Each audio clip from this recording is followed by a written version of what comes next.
आयारामांमुळे नाशकात भाजपची नाचक्की, भाजपामध्ये आलेल्या मामा राजवाडेसह इतर आरोपींना अटक, सरकारवाडा गोळीबार प्रकरणी कारवाईला वेग. संजय राऊतांच्या वक्तव्यामुळे मवियामध्ये कुरबुरी, राज ठाकरेंना काँग्रेस सोबत हवी आहे. राऊतांच्या गौप्यस्फोटामुळे काँग्रेस अस्वस्थ, पवार गट मात्र खुश. आमच्याबाबत इतर कुणी बोलू नये, संजय राऊत यांना मनसेनं फटकारलं. अखेर भारतीय बनावटीचं तेजस आकाशामध्ये, स्वदेशी तेजस येत्या शुक्रवारी वायुदलात. यशवंत बँकेमध्ये 112 कोटींचा गैरव्यवहार, बँक गैरव्यवहार प्रकरणी आता गुन्हा दाखल. शेखर चरेगावकर यांच्यासह 50 जणांवरती गुन्ह्याची नोंद. महिला मुख्यमंत्र्याची संवेदनशीलता गेली कुठे, ममता बॅनर्जी यांचं महिला अत्याचाराबाबत बेजबाबदारपणे वक्तव्य. पीडिता रात्री 12:30 वाजता कशी बाहेर गेली, ममता यांचा संतापजनक सवाल. नांदेडच्या मुदखेड शहरामध्ये भटक्या कुत्र्यांची दहशत, भटक्या कुत्र्यांमुळे नागरिकांमध्ये दहशतीचं वातावरण.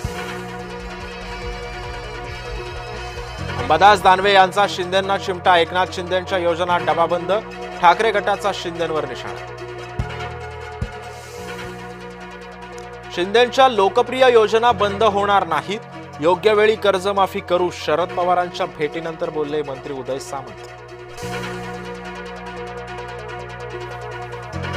ऐन निवडणुकीआधी राजद संकटात, लालू, राबडी आणि तेजस्वी यादव यांच्यावर आरोप निश्चित.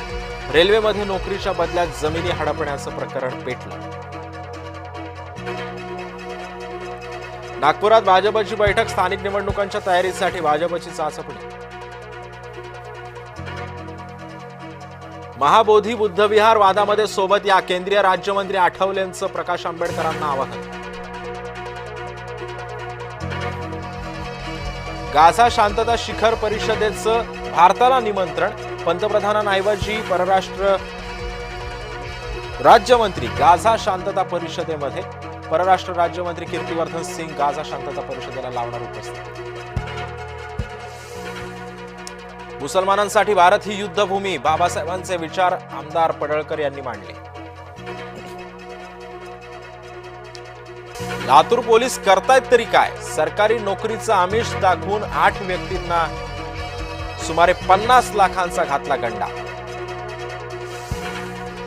पी चिदंबरम यांनी इंदिरा गांधी यांची चूक दाखवली, सुवर्ण मंदिरावरील लष्करी कारवाई ही चूकच असल्याची प्रतिक्रिया.